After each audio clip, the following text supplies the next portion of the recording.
Buenos días a todos.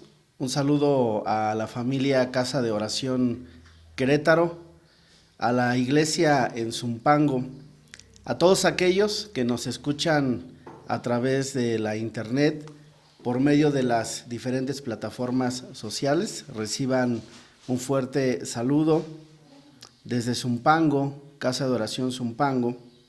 Y bueno, hoy vamos a continuar con el desarrollo de esta serie de temas en relación a las coronas de vida. De manera particular, hoy vamos a exponer lo relacionado a la corona de justicia. Oramos al Padre para que a través de esta palabra Él nos pueda bendecir, nos pueda instruir, nos pueda redarguir y podamos ser edificados a través de la exposición de la palabra. Quiero pedirte que ahí en familia, en tu sala, desde donde nos veas o escuches, puedas tener lista tu Biblia. Quiero que vayamos como familia a la segunda carta a Timoteo, capítulo 4, versículo 8. Segunda carta a Timoteo, capítulo 4, versículo 8. Voy a dar lectura al versículo 8. Dice así la palabra de Dios: por lo demás, me está guardada la corona de justicia, la cual me dará el Señor. Él es quien otorga esta corona de justicia, y después lo describe: la cual me dará el Señor, juez justo, en aquel día, y no solo a mí, sino también a todos los que aman su venida.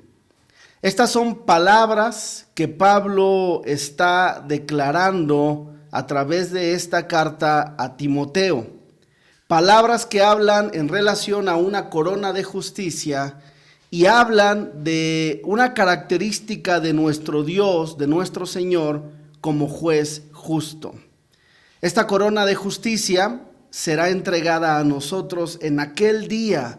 Pero no solamente Pablo está describiendo su experiencia y la certeza personal que él tenía de recibir esta corona. Él agrega en la parte final del versículo 8 y dice: sino también a todos los que amen su venida, a todos los que permanentemente están pensando en la eternidad, a todos aquellos que anhelamos la venida de nuestro Dios nuevamente por su iglesia. Quiero citar a un filósofo y estadista llamado Cicerón. Él decía: la finalidad de la justicia es dar a cada uno lo que merece. Y esta expresión no está muy distante de la definición bíblica más adecuada de lo que es justicia. Estamos hablando acerca de la corona de justicia. Ahora bien, la justicia de Dios es uno de los atributos, iglesia, más notables de Dios en las Escrituras.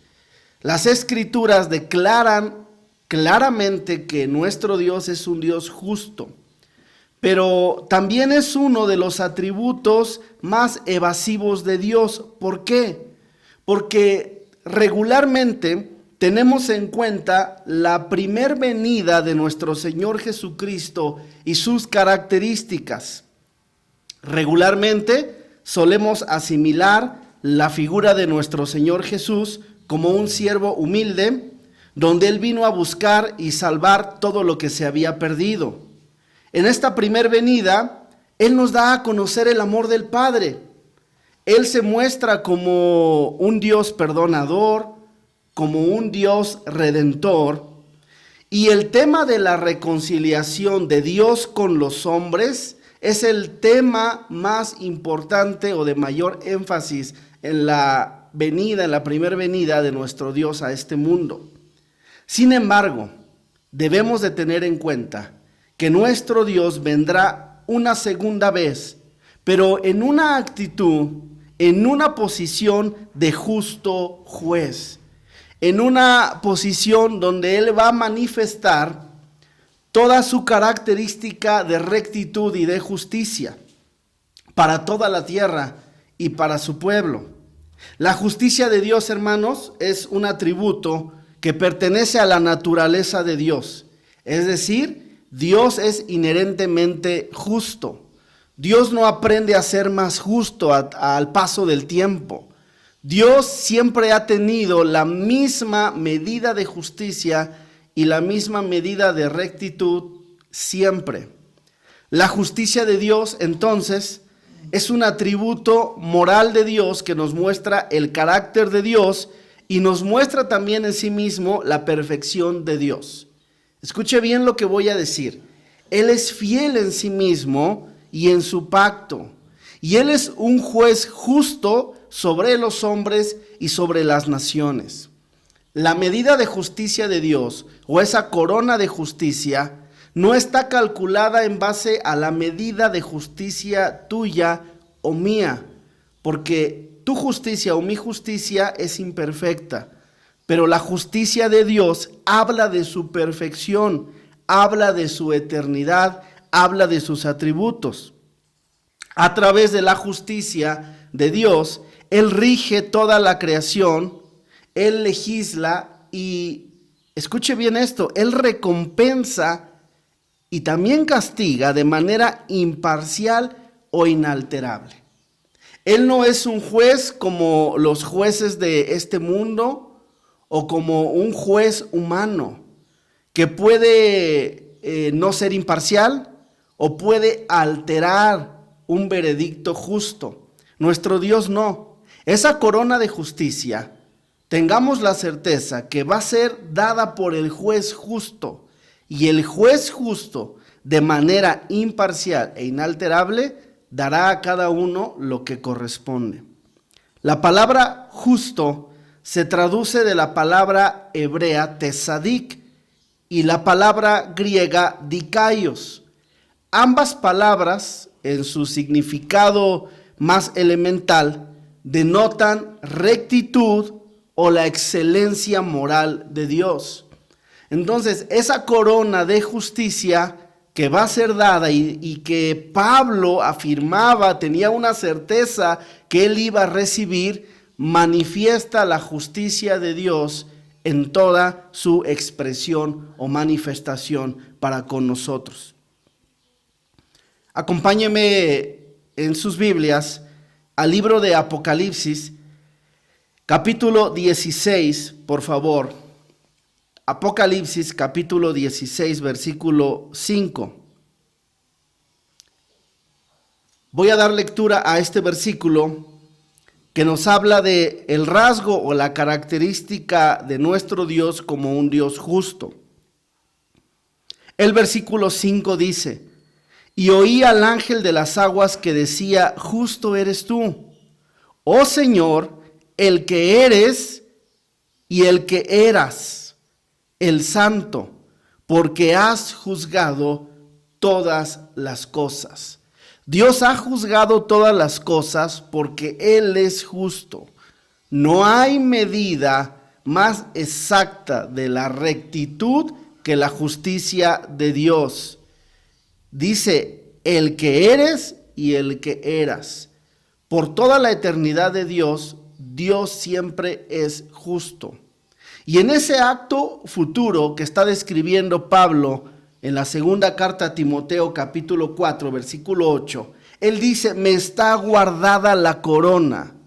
Está hablando Pablo de algo que va a suceder y del cual él tiene absoluta certeza. Y en ese sentido, Dios va a obrar con nosotros de la misma manera, porque Pablo termina diciendo: no solo a mí, sino también a todos los que aman su venida. Tú y yo, amado, hemos sido enseñados a amar la venida del Señor y anhelamos profundamente ese acontecimiento en el tiempo que Dios ha definido. La corona de justicia es un símbolo de gloria. Es dado como un premio. Es algo adicional a la salvación del Señor. Son cosas diferentes. Es un aliciente que se le da al corredor que triunfe en la carrera. Recordemos que Pablo en más de una ocasión describió la vida cristiana como una carrera, y las palabras que Pablo está expresando en el versículo 8, esa certeza que él dice, me está guardada la corona, la puede expresar porque él sabe que ha caminado y peleado la carrera de la fe cristiana. La primera carta a los Corintios, capítulo 9, versículo 25 dice, el mismo Pablo instruyendo a esta iglesia en Corinto, dice, todo aquel que lucha, de todo se abstiene. Ellos a la verdad para recibir una corona corruptible, las coronas de esta vida, que se corrompen, que tienen un reconocimiento humano y un reconocimiento limitado, pero que quedarán ahí una vez que tú y yo partamos.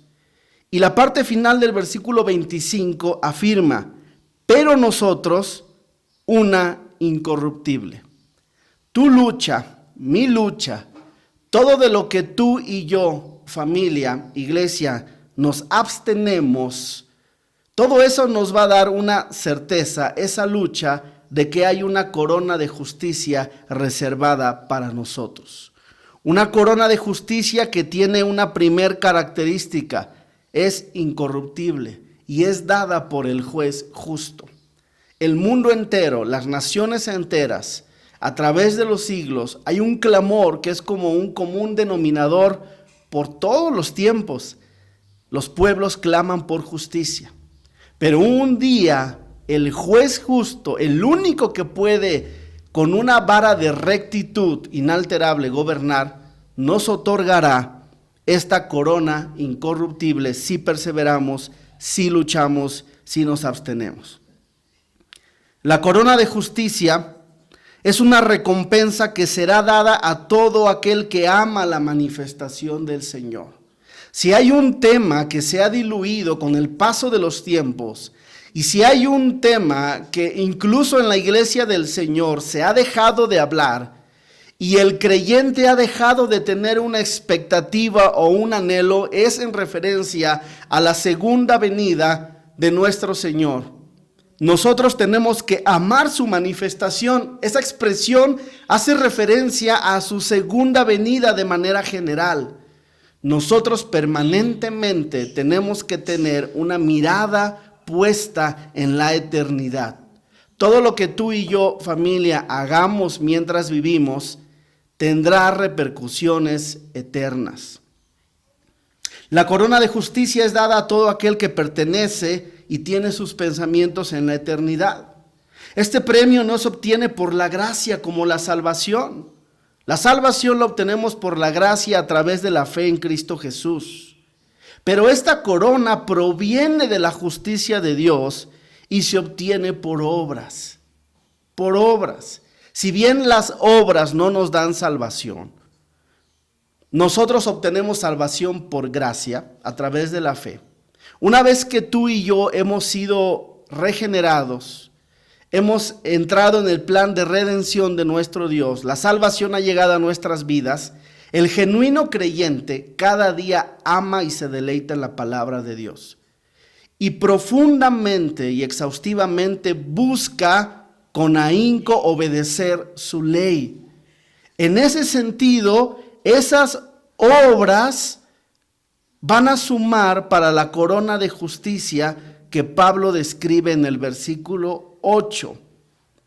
Es el Señor quien otorga esta corona en su calidad de justo juez. Tengamos la certeza que en el día que esas coronas se entreguen, cada uno va a recibir la retribución que merece, porque es el justo juez quien la da. Apocalipsis capítulo 22, versículo 12.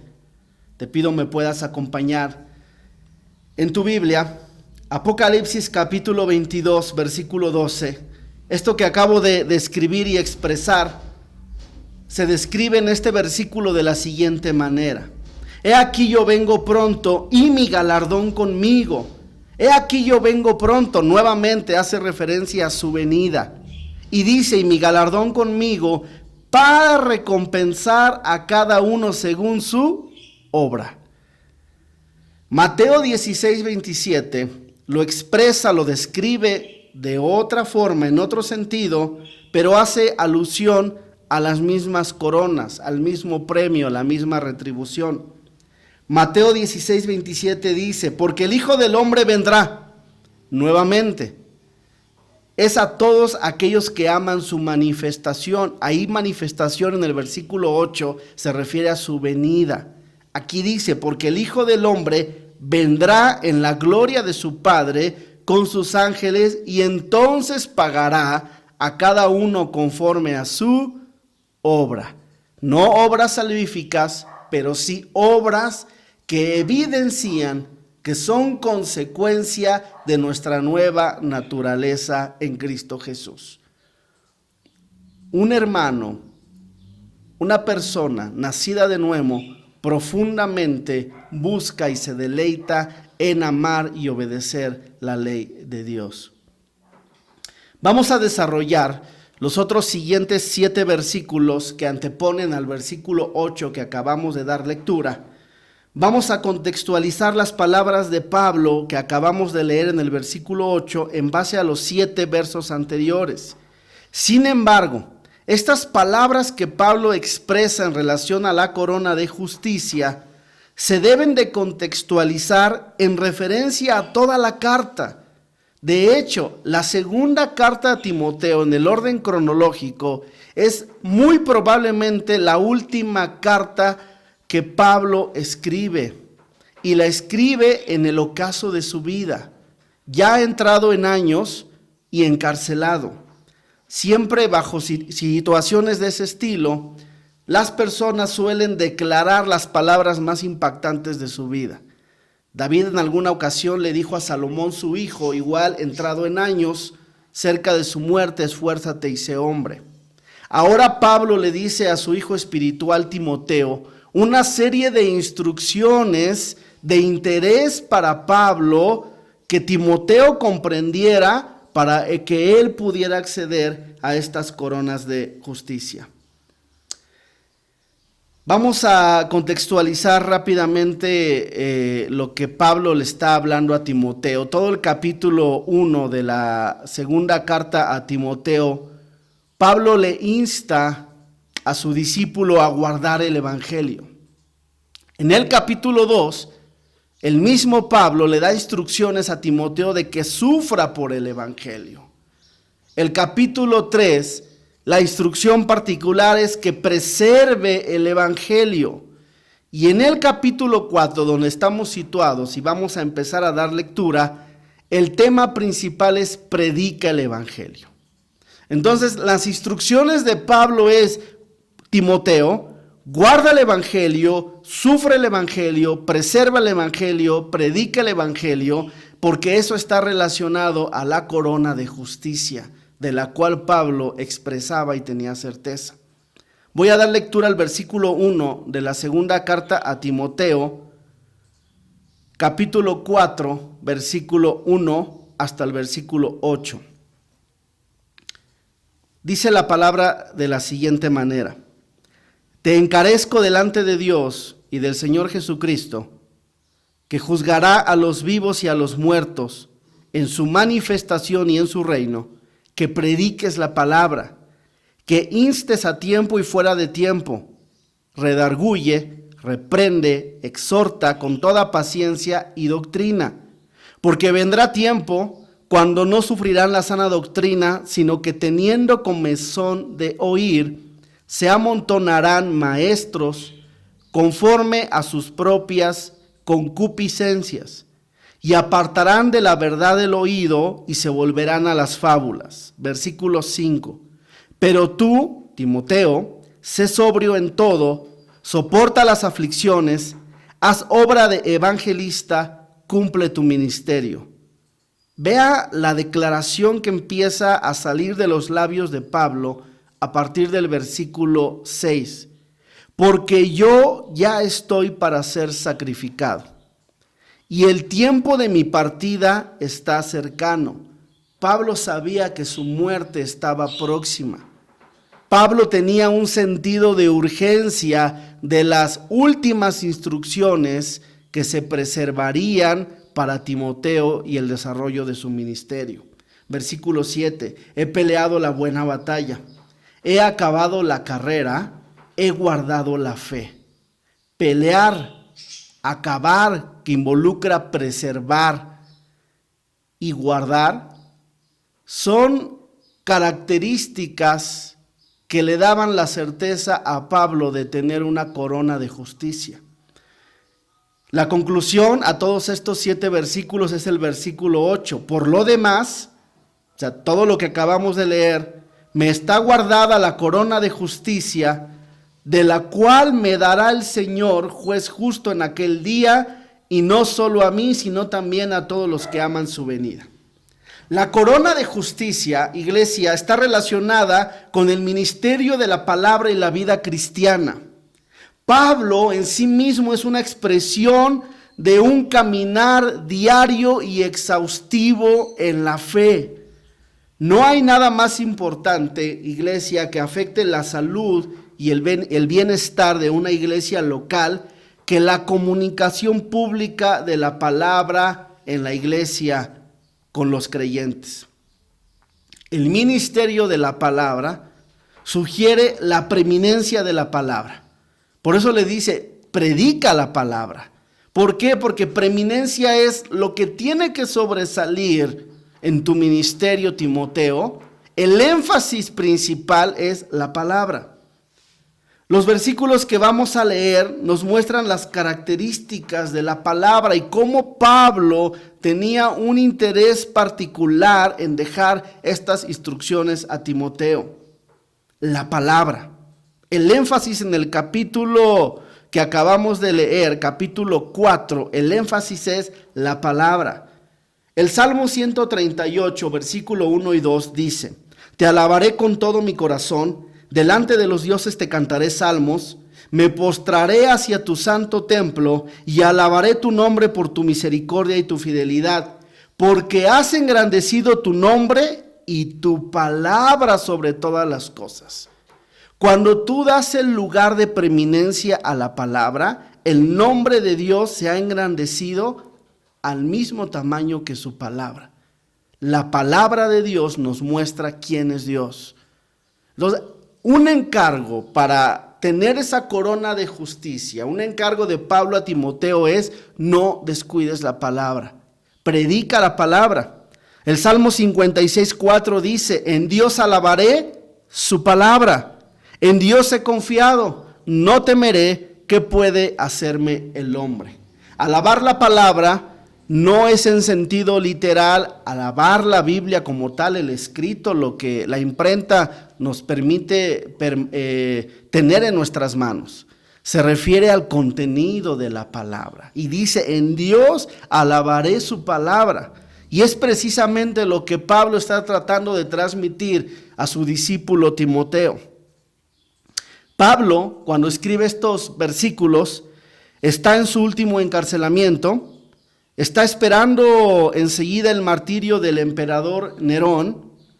Y esto nos muestra que Pablo da las instrucciones finales a Timoteo contemplando 2 escenarios. Pablo está contemplando su muerte y Pablo está contemplando el futuro bienestar de la iglesia en su ausencia. Aunque Timoteo era un pastor joven que Dios cada día iba calificando más para el ministerio, no dejaba de ser una preocupación en Pablo el bienestar de la iglesia en su ausencia. Una de las cosas que van a distinguir el poder acceder a la corona de justicia o no está íntimamente relacionado a la predicación de su palabra. La predicación de su palabra, iglesia, no es una responsabilidad exclusiva del ministro, el pastor o aquellos que presiden las congregaciones. Es una responsabilidad que Dios ha depositado a todos los que hemos creído en Él y la palabra de Dios nos ha sido revelada. De tal manera que si leemos el versículo 1 dice, te encarezco. Encarecer es recomendar algo con mucho empeño. Te encarezco delante de Dios y del Señor Jesucristo. Esto implica la solemne responsabilidad que Dios impone sobre los hombres que predican en la iglesia. Es una tremenda responsabilidad. La corona de justicia implica asumir esa responsabilidad con toda diligencia. Predicar la palabra no puede ser algo que tomemos a la ligera. Por eso Pablo dice, te encarezco delante de Dios. La vocación de predicar la palabra, iglesia, es una vocación santa. El llamado al ministerio es un llamamiento santo. El mismo Pablo, en la segunda carta a Timoteo, en el capítulo 1, versículo 9, lo describe así. Quien nos salvó y llamó con llamamiento santo, no conforme a nuestras obras, sino según el propósito suyo y la gracia que nos fue dada en Cristo Jesús desde antes de los tiempos de los siglos. La palabra entonces te encarezco, en el griego, el significado original, habla de una exhortación muy, pero muy intensa, porque de esa exposición de la palabra depende el futuro espiritual de las personas, que puede tener dos vertientes, salvación eterna o condenación eterna. La traducción más correcta en el sentido original, básico de la palabra encarezco es temando. El término griego alude a dar una orden de cumplimiento obligatorio.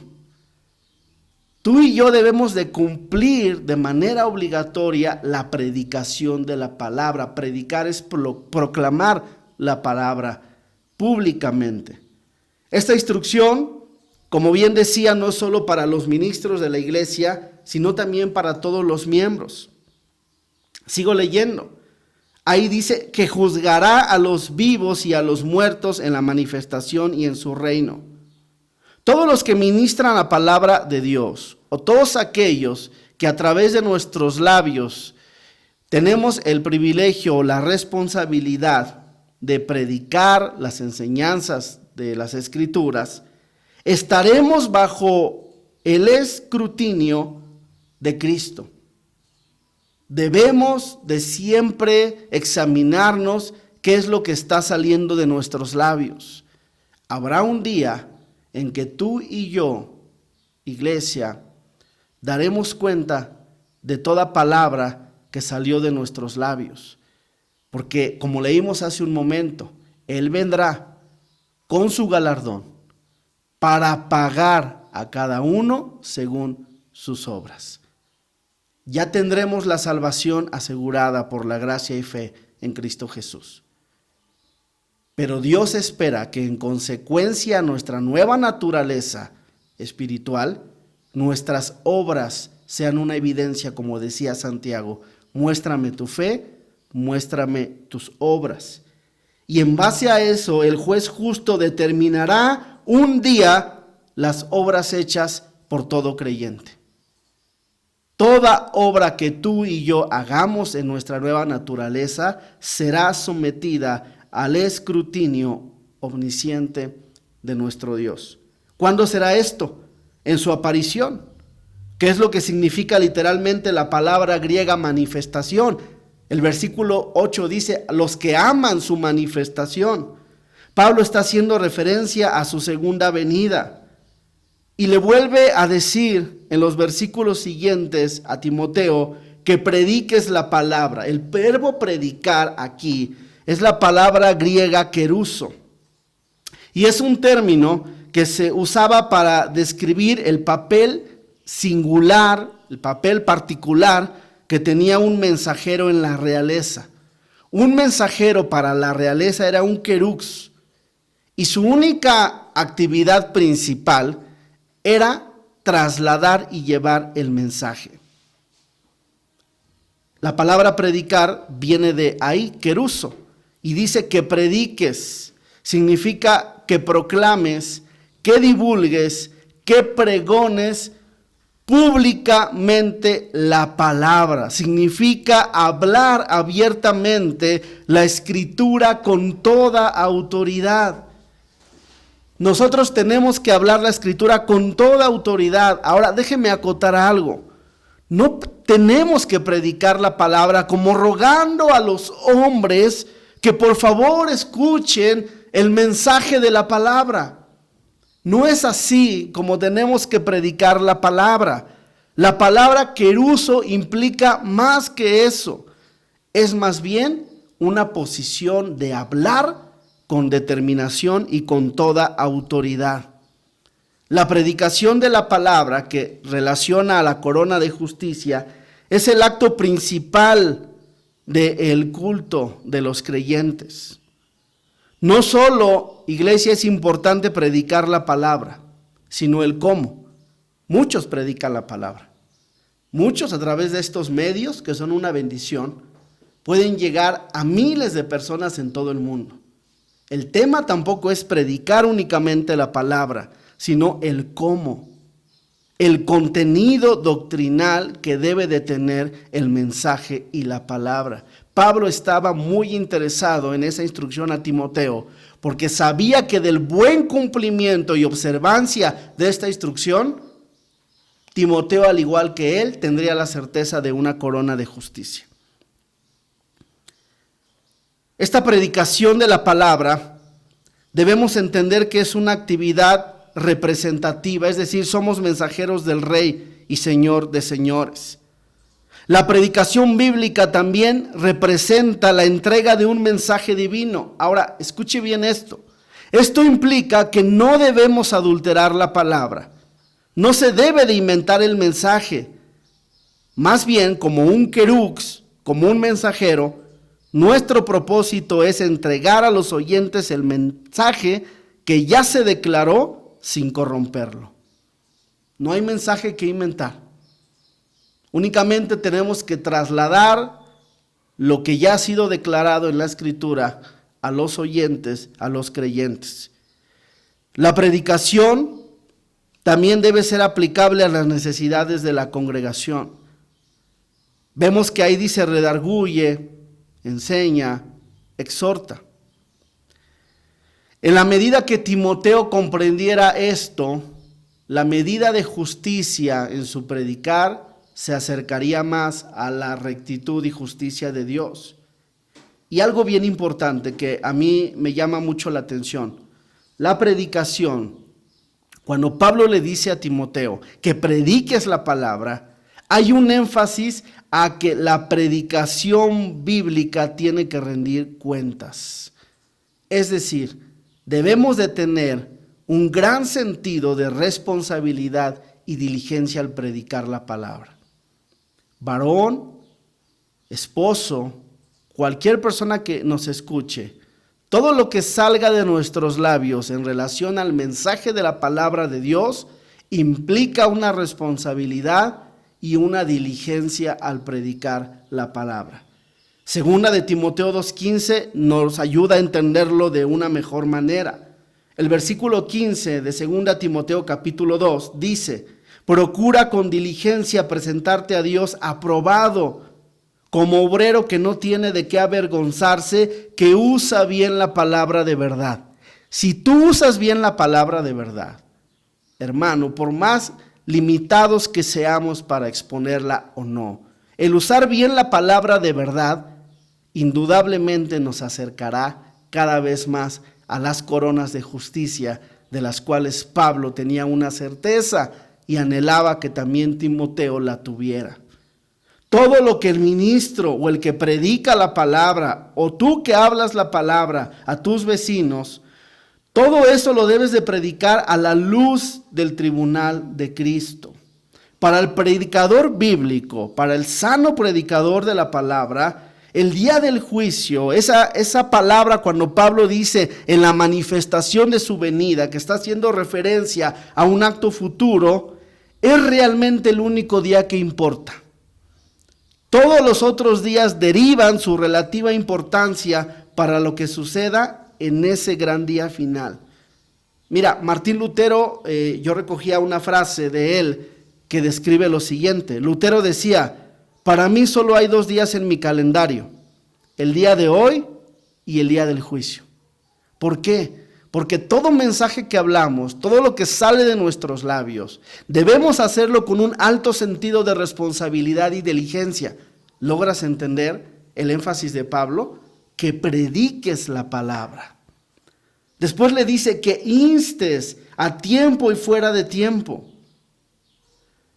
¿Qué significa instar a tiempo?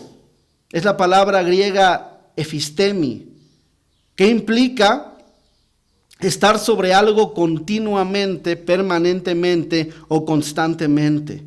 Pero también tiene el otro significado de arremeter con la palabra. Lo podemos hacer amistosamente, pero también duramente y con autoridad. Déjeme explicarlo de la siguiente manera. Cuando Pablo le dice a Timoteo que instes a tiempo y fuera de tiempo, le está diciendo, hay que predicar la palabra cuando es evidente la bendición de Dios, cuando nos va bien, cuando las almas se están convirtiendo, cuando hay un gran tiempo de gozo, cuando la palabra de Dios está dando fruto abundante. Pero también hay que predicar la palabra, ese es el fuera de tiempo, cuando el fruto no es evidente. Cuando parece que nadie escucha, que nadie se convierte, cuando hay problemas, cuando hay dificultades, cuando hay tribulación, cuando hay resistencia, cuando hay división, porque todo esto habla del contexto general de la vida de Pablo. Sufre el evangelio, preserva el evangelio, guarda la palabra, predica la palabra. Esas últimas frases de Pablo a Timoteo hablan del contexto general de su vida. Pablo experimentó y describe su propia experiencia personal en esos versículos. La palabra de Dios en la iglesia debe ser ministrada permanentemente. Si tú y yo de continuo hablamos la palabra con tus hijos, en tu casa, en medio de cualquier situación, podemos empezar a tener una certeza que podemos empezar a labrar, a preservar esa corona de justicia que Dios tiene para sus hijos. Le dice, redarguye, reprende, exhorta con toda paciencia y con toda doctrina. Esa es una de las finalidades que tiene el predicador. Aquí le dice con toda paciencia y doctrina. Predicar es proclamar públicamente, pero doctrina tiene que ver con enseñar. Enseñar. Una predicación que enseña está relacionada totalmente a una corona de justicia. Hay muchos que proclaman, pero no todos enseñan, amado. Esa es una de las finalidades del predicador, corregir aquello que es pecaminoso y reprobarlo, o que es falso aún doctrinalmente. ¿Para qué? Para que la palabra guíe a la persona al arrepentimiento y a un cambio de pensar. Aquí hay algo bien importante. Los mensajes que tú y yo hablemos deben ser siempre pensados en impactar lo mayor posible la eternidad de las almas o los oyentes que nos escuchan. Pablo le dice a Timoteo, igual porque vendrá tiempo en que no sufrirán la sana doctrina, sino que teniendo comezón de oír se amontonarán maestros conforme a sus propias concupiscencias, y apartarán de la verdad el oído y se volverán a las fábulas. La palabra ahí, comezón, tipifica impaciencia y preocupación. De hecho, estas dos palabras pudiéramos estarlas viendo hoy en día en muchas personas, aún aquellos que tenemos la fe en Dios. Hay impaciencia y preocupación. Y esa impaciencia y preocupación puede provocar que muchos se amontonen a escuchar a maestros que no predican la sana doctrina y apartarán de la verdad el oído y se volverán a las fábulas. Nosotros debemos esperar pacientemente cada promesa que Dios ha hecho en su palabra. Pablo lo hizo así, por eso él decía, he peleado la buena batalla. Las aflicciones, los sufrimientos son parte de la vida y de la carrera cristiana. El Evangelio de Juan, capítulo 16, versículo 33 dice, estas cosas os he mandado para que tengáis paz. Ahorita es un buen momento para practicarlo. En el mundo tendréis aflicción, y eso se está cumpliendo. Pero confiad, yo he vencido al mundo. En este tiempo, el justo lucha con su fe y por su fe para obtener paciencia, porque la paciencia le ayudará a alcanzar esa corona de justicia. Pero hay otros que tendrán comezón, es decir, preocupación e impaciencia. Y dado ese escenario, algunos se aprovecharán de ese gran desasosiego y se levantarán maestros que enseñarán a otros cosas que quieren oír. ¿Qué querría oír la gente que no puede esperar y tener confianza en Dios? Dice que se amontonarán. Dice que habrá una multitud, denota cantidad,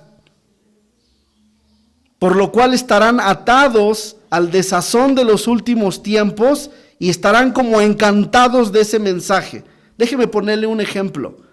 Los encantadores de serpientes, ellos logran domar o encantar a la serpiente a través del oído. Vea el versículo 4. Y apartarán de la verdad el oído y se volverán a las fábulas. El encantador de serpientes logra domar a la serpiente a través del oído. Ellos tocan la flauta y ese sonido continuo, armónico, bonito, dulce, adormece sus sentidos hasta que el animal no reacciona y entonces el encantador lo apresa. Así, con esa misma descripción, es el mensaje de muchos maestros a los cuales muchos se amontonarán y prestarán sus oídos, porque hablan humanamente. Empiezo a aterrizar y a sacar algunas conclusiones. Primera de Corintios 2:11 dice, porque ¿quién de los hombres sabe las cosas del hombre, sino el espíritu del hombre que está en él? Así tampoco nadie conoció las cosas de Dios, sino el espíritu de Dios. ¿Por qué sucede la comezón y el oír? ¿Por qué esa comezón produce impaciencia y preocupación? Porque los hombres saben las cosas del hombre a través del espíritu del hombre. Esos falsos maestros hoy en día hablan estas palabras a través del humanismo.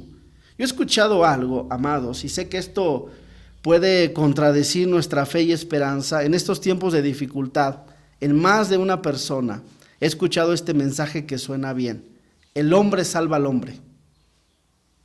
El hombre cada vez se vuelve más fuerte para salvar al hombre. Pero no, mi amado. Es Dios, el Dios de nuestra salvación, quien salva al hombre. Primera de Timoteo capítulo 4, versículo 1 dice, pero el Espíritu dice claramente que en los postreros tiempos algunos apostatarán de la fe, escuchando espíritus engañadores y doctrina de demonios. Apostatar es tener un distanciamiento, es volverse atrás, implica divorcio. ¿Por qué? Porque estaremos impacientes de la sana doctrina. No te impacientes. El salmista decía, pacientemente esperé en Jehová. Las promesas de Dios tienen un sí y un cumplimiento. Tienen una fecha. La venida del Señor, tengamos certeza que va a ocurrir. Por eso Pablo en el versículo 8 decía, los que aman su venida, no dejes de amar su venida. No dejes de tener una expectativa y una certeza real de que Cristo viene, iglesia. Cristo viene por nosotros y con Él su galardón y con Él sus coronas. No nos descuidemos en el sentido de la palabra. Termino con el último versículo, segunda de Pedro, capítulo 1, versículo 16. Quiero dar lectura, porque no os hemos dado a conocer el poder y la venida de nuestro Señor Jesucristo. Habla otra vez de la venida, con fábulas artificiosas, sino como habiendo visto con nuestros propios ojos su majestad. Pues cuando Él recibió de Dios Padre honra y gloria, le fue enviada desde la magnífica gloria una voz que decía, Él es mi Hijo amado en el cual tengo complacencia. Que esa sea la misma expresión del Padre sobre nosotros. Y nosotros oímos esta voz enviada del cielo cuando estábamos en el Monte Santo. 19. Esto va a bendecir nuestras vidas. Tenemos también la palabra profética más segura. ¿Qué anda buscando, amado? Familia, ¿qué anda buscando? ¿Qué andamos? ¿En dónde queremos beber agua? Si nuestro Dios produce el agua que no produce jamás sed y el pan que no produce jamás hambre. El versículo 19 dice, tenemos también la palabra profética más segura, a la cual hacéis bien estar atentos como una antorcha, como esa luz que alumbra un lugar oscuro hasta que el día esclarezca. Todo esto algún día va a pasar. Todo esto algún día se va a esclarecer y el lucero de la mañana, se refiere a nuestro Dios, el lucero de la mañana salga en vuestros corazones. Hasta que eso ocurra, hasta que la manifestación de Dios a través de su segunda venida ocurra, la única luz que tenemos es su palabra. Pero atentos, su palabra es la palabra profética más segura. Si tú predicas su palabra, amas su palabra, te deleitas en su palabra, seguramente que podremos acceder a esa corona de justicia como Pablo accedió. Termino. La carrera cristiana de Pablo siempre hacía tres analogías cuando describía su caminar en la carrera cristiana. Cuando Pablo habla los últimos 3 versículos, dice, porque yo ya estoy para ser sacrificado, el ocaso de su vida, y el tiempo de mi partida está cerca. Creemos que Dios le había revelado que su tiempo de muerte ya estaba por venir. He peleado la buena batalla. ¿Cuántos de nosotros podríamos expresar con toda certeza eso, amados? He peleado la buena batalla. He acabado la carrera, he guardado la fe. Todo eso implica predicar la palabra. Por lo demás, me está guardada la corona de justicia. Pablo siempre hizo analogías en referencia a su caminar cristiano. Pablo nos habló de un caminar como un soldado. El soldado renuncia a todas las comodidades y se abstiene, se disciplina. El atleta, sin en cambio, se esfuerza por correr, como tú y yo lo tenemos que hacer, para anhelar esa corona de justicia. También Dios hablaba la analogía de un agricultor, aquel que siembra y espera con paciencia los frutos. No te desesperes, amado, no te desesperes. Las promesas de Dios son sí y amén. La corona de justicia va a llegar, pero va a llegar en la manifestación de su gloria. Por eso Pablo decía, no es una corona corruptible, es una corona incorruptible que trae el juez justo para nuestras vidas. Anhelemos con toda solicitud, con todo amor, con toda constancia su venida. Y entre tanto, ocupémonos de predicar su palabra con amor, con temor, con diligencia, con responsabilidad. Tratemos de imitar a nuestro Señor Jesús, pero también Pablo de sí mismo decía, e imitarme a mí. Y Pablo es una expresión adecuada del esfuerzo, de la perseverancia, del sufrimiento por el Evangelio. Termino con este versículo. Isaías 28:5 dice,